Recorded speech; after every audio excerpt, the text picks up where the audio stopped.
Speaker of the House Dowd, President of the Senate Pappas, my fellow constitutional officers, Lieutenant Governor Smith, it's so great to partner with you. Attorney General Swanson, State Auditor Otto, welcome. Secretary of State Simon, Chief Justice Gilday, thank you for your excellent leadership for our judiciary. Adjutant General Nash,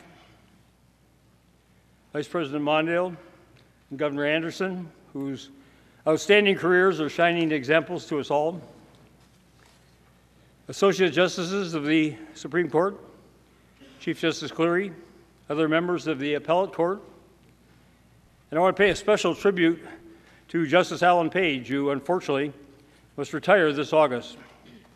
Your entire career has been extraordinary and exemplary as an all-pro Minnesota Viking, as an Associate Justice of our Supreme Court, and as an outstanding civic leader. Thank you.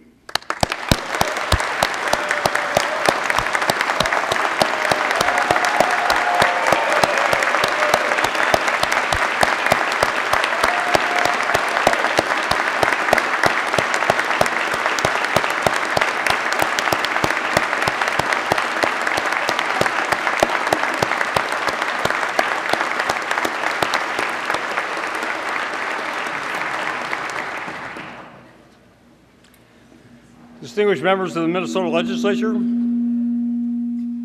led by Senate Majority Leader Bach, Assistant Leader Sieben, Minority Leader Han, House Speaker Dowd, Majority Leader Pepin, and Minority Leader Peterson.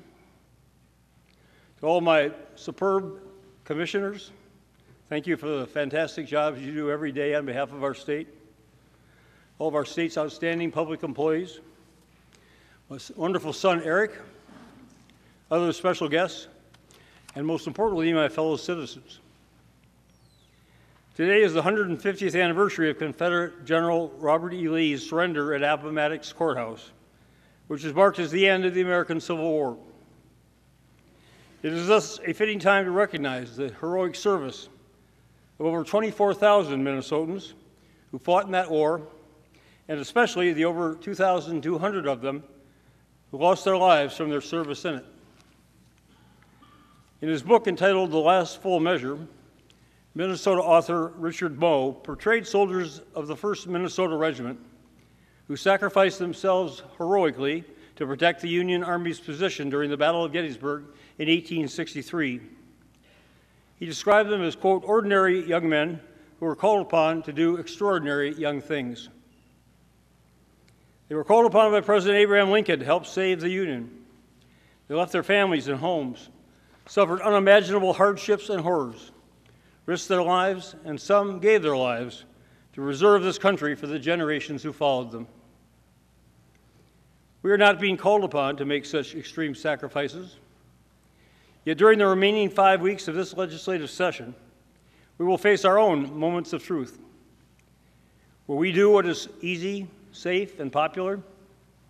Or will we risk our political lives to preserve this great state for future generations?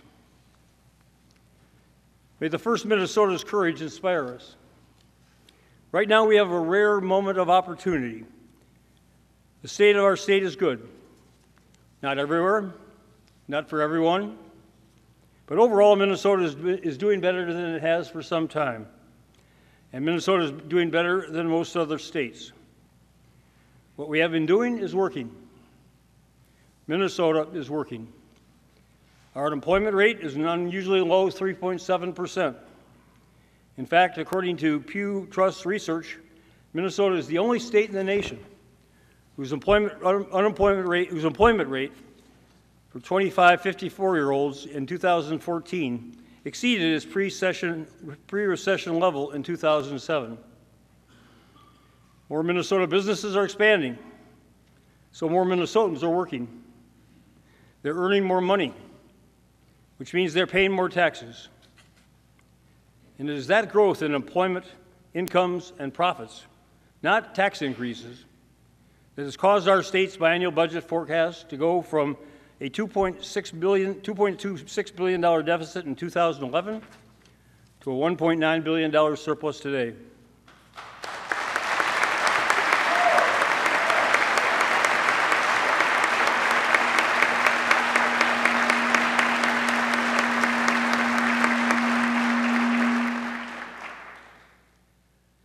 income tax rates have remained the same for 98% of Minnesotans since I took office. $2 billion of the $2.1 billion tax increase in 2013 was paid by the state's wealthiest 2% of citizens, by large corporations, and by smokers. Those revenues went to cover a projected $627 million deficit and to pay off the $2.8 billion owed our school districts. Then last year, 2 million Minnesotans received over $500 million in tax cuts. So let me repeat, it is Minnesota's economic successes, not tax increases, that have produced our present budget surplus. Now, when it comes to economic success, Minnesota is unusual. In most states, a budget surplus is applauded. Going from a deficit to a surplus is seen as a sign that the state is heading in the right direction. The policymakers are doing things right, so keep it up. But not in Minnesota. Here, some people say the reason we have a strong budget surplus is because we're doing things wrong. They say things like taxes are too high. They're bloating state revenues, fueling excessive government spending, driving successful businesses and individuals away, and ruining our future. I've heard that complaint many times throughout the 38 years that I've been involved in Minnesota government. If we have a budget deficit, it's because taxes are too high. If there's a surplus, taxes are too high. Whatever is wrong with Minnesota, taxes are always too high. However, many national experts view our state's economic policies and results far more positively than do our in-state critics. This year, Politico magazine ranked Minnesota as the best American state. Forbes magazine ranked Minnesota second for economic opportunity, third for best place to make a living, and the ninth best state for business. While Hub ranked us the best state for overall quality of government services.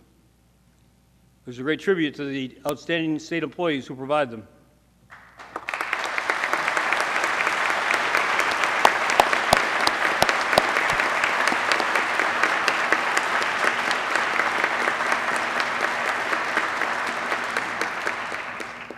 A group called Michigan Future, led by some of that state's top business and philanthropic leaders, issued a recent report, quote, "State Policies Matter, How Minnesota's Tax, Spending, and Social Policies Help it Achieve the Best Economy Among the Great Lakes States." The report concluded there's no question that Minnesota is a high-tax state, but it has largely invested that additional revenue in services and investments that matter in a knowledge-based economy. An educated workforce, efficient transportation systems, vibrant cities and metropolitan areas, and a secure safety net for those making the transition to a global economy all matter in creating a prosperous state. Closer to home, recent state newspaper headlines have proclaimed, quote, "Manufacturing expansions in Minnesota are booming, creating jobs. More Minnesota manufacturers say they're thriving. New product orders, hiring surge in Minnesota. And outstate economies are the first to recover from the recession." As I said before, the credit for this success belongs to the people of Minnesota, to the business owners and executives who've chosen to locate and expand here because they found it profitable to do so, to their hardworking, productive employees who helped make those decisions successful, to the teachers, professors, and other educators who provide overall the best educations to the most students of any state in the country, as proven again by our top ACT scores for the 9th straight year.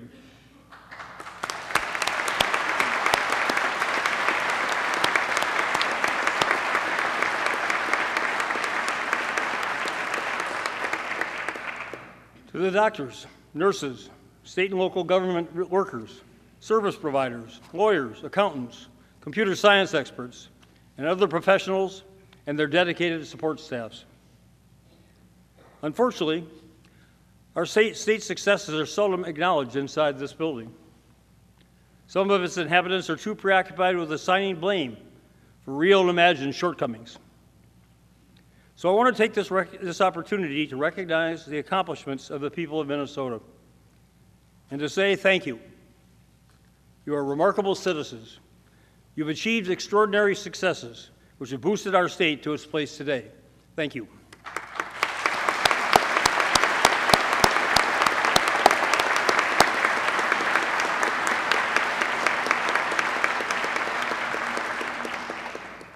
Besides reflecting the truth, a recognition of our state's overall success has other benefits.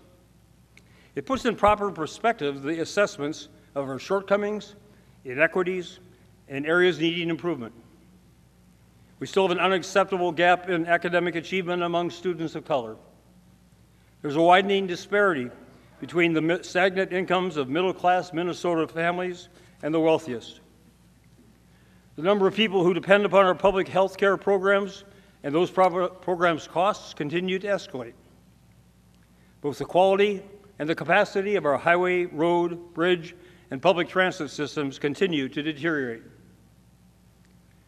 There are also industries in our state, areas of our state, and groups of people with unmet needs. Over 1,100 workers at 2 U.S. steel plants on the Iron Range are facing imminent layoffs of unknown durations. Minnesota turkey growers have already lost several 100,000 birds due to an unusual strain of avian flu. Increasing numbers of our children lack adequate physical protections, emotional support, and alternative homes. They and others need and deserve our help. With a $2 billion budget surplus, we can afford to help.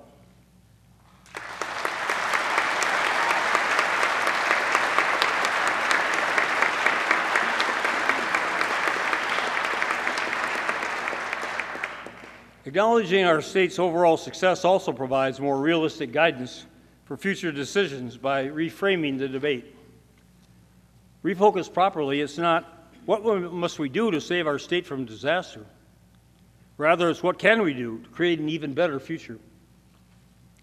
As I've said before, we have a unique opportunity right now to dedicate our budget surplus to areas of continuing need or areas that were previously overlooked. By illustration, during my 2010 campaign, I proposed that our state fund all-day kindergarten for all Minnesota children. Some question school districts' interest in providing. Others question the need for it. And still others question its cost. Finally, in 2013, it passed the legislature and I signed it into law.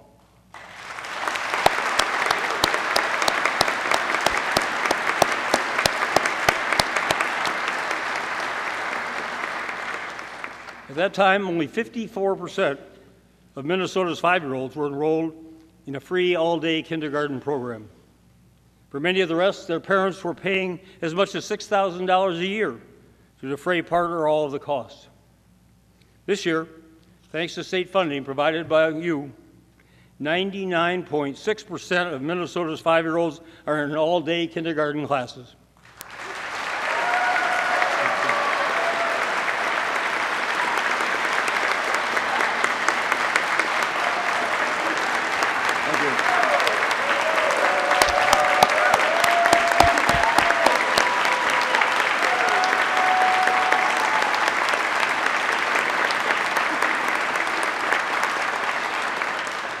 All-day kindergarten is being provided in all but one of our state's 870 elementary schools. I thank the school boards, superintendents, principals, teachers, and parents who responded so enthusiastically and overwhelming to this opportunity. And I thank every legislator here tonight who voted 2 years ago to make it possible. I expect the reason you seek your job, as do I, is to make lasting improvements in the lives of the people you serve. Well, this time we did, in the lives of young Minnesotans now and for years to come. I'm frequently asked, what are my top priorities for this session? My simple, straight answer is everything. Closing the achievement gap, buffer zones for better water quality and wildlife habitat,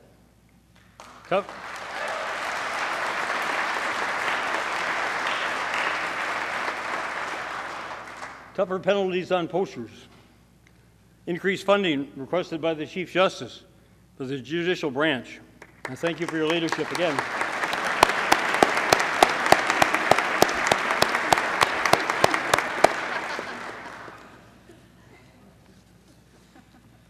Completion of the Lewis and Clark pipeline.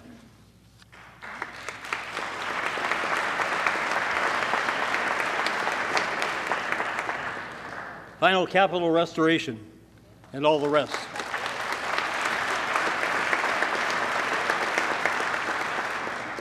I would not have proposed any of them and others if I did not believe they were important to a better Minnesota. At the very top, however, are education and transportation. They are most essential to our future. So let me go back to education, where I just left off. In my budget request for the next biennium, I have proposed spending an additional $694.6 million above the February forecast base amount for E-12 education in fiscal years 16 and 17. Now, the question I often hear about my budget proposal is more money for education? Why, we spend so much already. It's true that we have significantly increased state funding for K-12 education since I took office. And I emphasize the word we. In my first term of the legislature under both Republican and DFL control increased state funding for the per pupil aid formula, for the Read by Third Grade initiative, for special education, for school lunches, and for the start of free elementary school breakfast. All were enacted with strong bipartisan support. Thank you.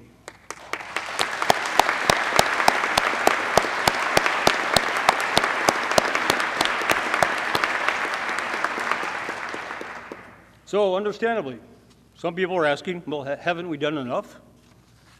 However, the most recent Census Bureau report on public education finances ranks Minnesota 24th among the states in per pupil expenditures for K-12 education.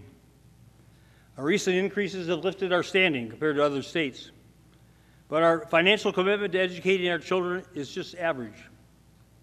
Just average is not nearly good enough. We have the 11th highest per capita income among the states.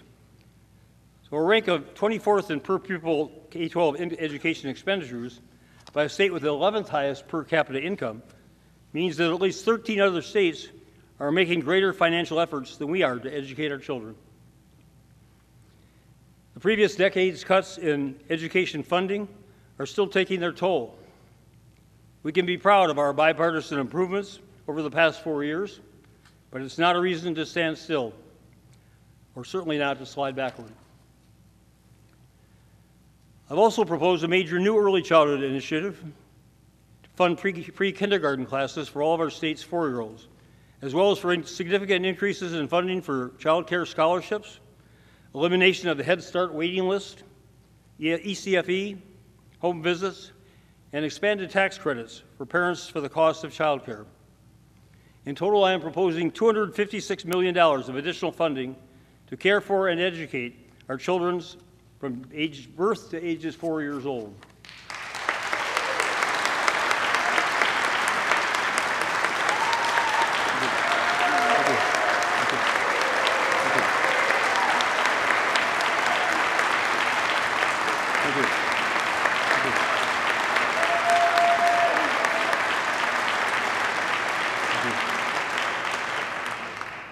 I strongly urge the groups now fighting over how that additional funding should be allocated to work cooperatively with the legislature to find the best solution, given the funds that will finally be available. In my view, it's not either or, it's both. At the other end of the education continuum, higher education, the University of Minnesota, the MnSCU colleges and universities, and state financial aid for students are equally deserving of increased support. In 2013, the legislature approved a $249 million increase in higher education funding for the current biennium. That increase, however, only replaced the $246 million reduction enacted in 2011. In real inflation-adjusted dollars, state support for higher education in fiscal year 2012 dropped to its lowest level in over 30 years. No wonder tuitions have been forced higher and higher in both systems, causing Minnesota students to graduate with the 5th highest average debt loads in the country.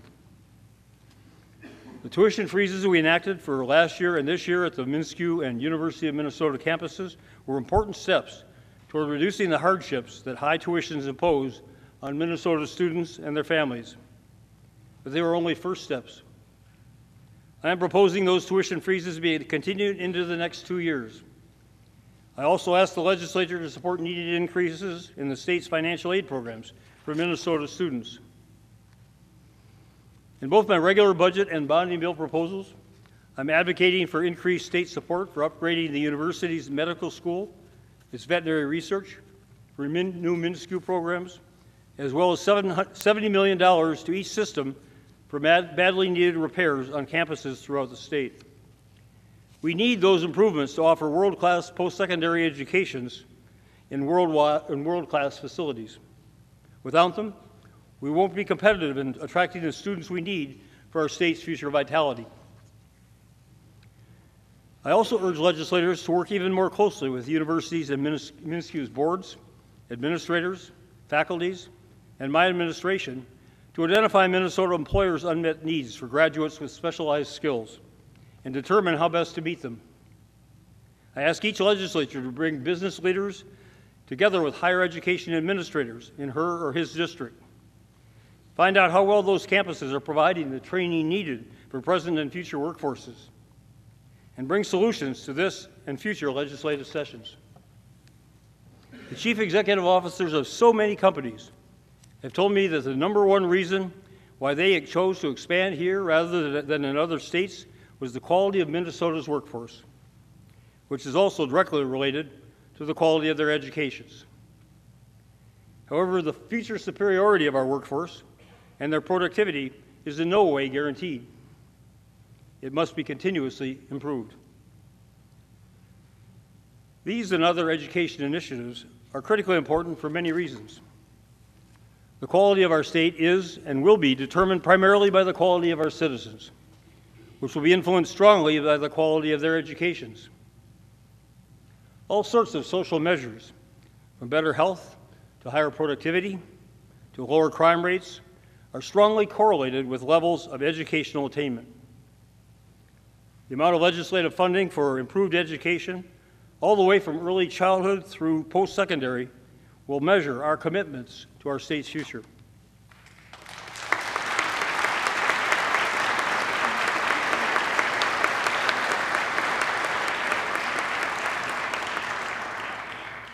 A second top priority for this legislative session is to begin to improve our state's aging and inadequate transportation systems by increasing investments in better highways, roads, bridges, and public transit. For the past 25 years, those investments lagged behind what was needed to maintain them, much less to improve them. I'm very pleased that both the House and the Senate have recognized the necessity to make these critically important improvements. However, we still need to reach agreements on the amounts of those investments and how to assure that they will continue reliably over the next decade. It is tempting to allocate a significant amount of the current surplus to fund transportation projects. However, we are unlikely to see surpluses of this magnitude in future years, given the slower pace of this national economic recovery and its vulnerability to unknown world events. Whatever future economic growth does occur will likely be less than that experienced in the post-World War II decades before the Great Recession. Thus, reallocating general fund dollars to pay for essential transportation improvements will inevitably pit those needs against educating our children, caring properly for our elderly, enhancing our natural resources, fulfilling the very important promises of the Working Parents Act, and providing quality, affordable health care for all of our citizens. People should not be pitted against projects. Both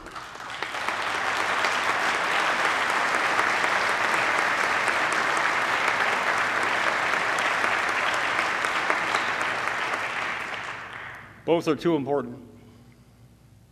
There are other needed infrastructure improvements throughout our state. Our budget surplus provides us with opportunities to invest in better public buildings, community centers, athletic and cultural facilities, advanced communication networks, water quality and wildlife habitat improvements, and state parks and trails, all of which make vital contributions to our state's quality of life. They enhance our appeal to current retirees, baby boomer near retirees, Generation Xers, millennials, and generations still unnamed, all of whom will ask themselves, what does this state offer to me, to my family, to my career success, my recreation, my safety, and so much more? Talented, successful people can choose where they want to live. We are in competition for them with the rest of our country and the rest of the world. It would be, as the old saying goes, penny wise and pound foolish not to increase our investments in a better Minnesota by passing a bonding bill this year.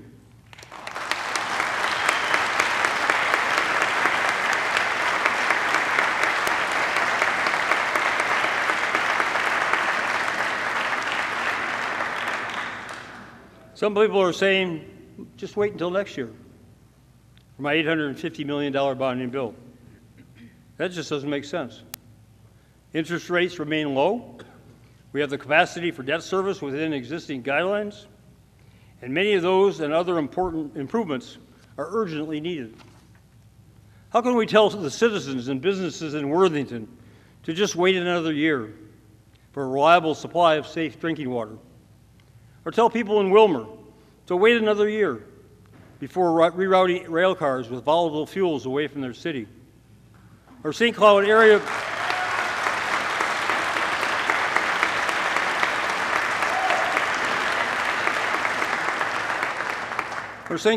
residents to wait another year for public safety improvements to the nearby correctional facility. The legislature has passed a bonding bill in 31 of the past 32 sessions, in both even and odd-numbered years. Waiting now for another year is inexplicable and should be unacceptable.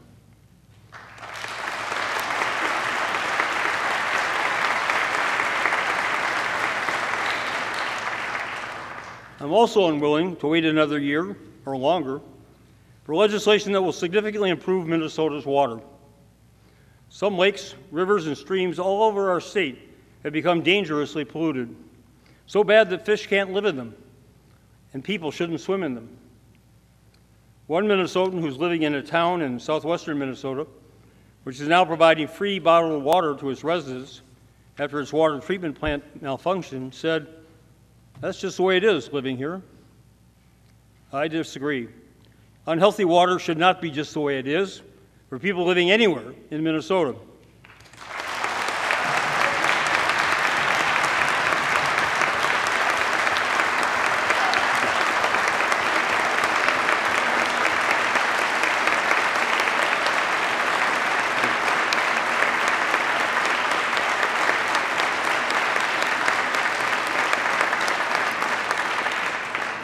No one person or industry is responsible for our state's deteriorating water quality, but every one of us is responsible for improving it. Yet, the headline in this week's Outdoor News reads, quote, "Buffer bill has no future in this legislative session." I find that hard to believe and impossible to accept. You, our state's 201 legislators, are the bill's future.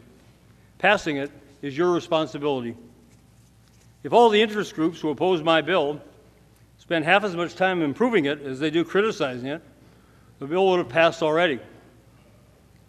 My initial proposal is condemned for being, quote, "one size fits all." Well then, tell us how many sizes, in what shapes, as determined by whom, will fit all. Everyone professes to want clean water. Too many, however, don't want to do what's necessary to get it. And everyone means not just farmers, but also municipalities, industries, landowners, and everyone else, all of us. It's time for us to work together to pass a bill this session that will protect all of our citizens from ever increasingly polluted water. In closing, Minnesota's challenges and opportunities can't wait for next year. They're before us right now. We will be judged by what we do or don't do. This is our moment of truth. Minnesota's future is now in our hands. How will future generations judge our wisdom, our innovation, and our courage. I believe they will judge us the same way we as parents judge ourselves. Have we passed on to our children the opportunities for better lives? Are we leaving them a better Minnesota, a state with more opportunities, better infrastructure and natural resources, and educations that ensure everyone will have a real chance for success? I want our answers to those questions to be yes. We're leaving all of our citizens the best possible Minnesota. Thank you.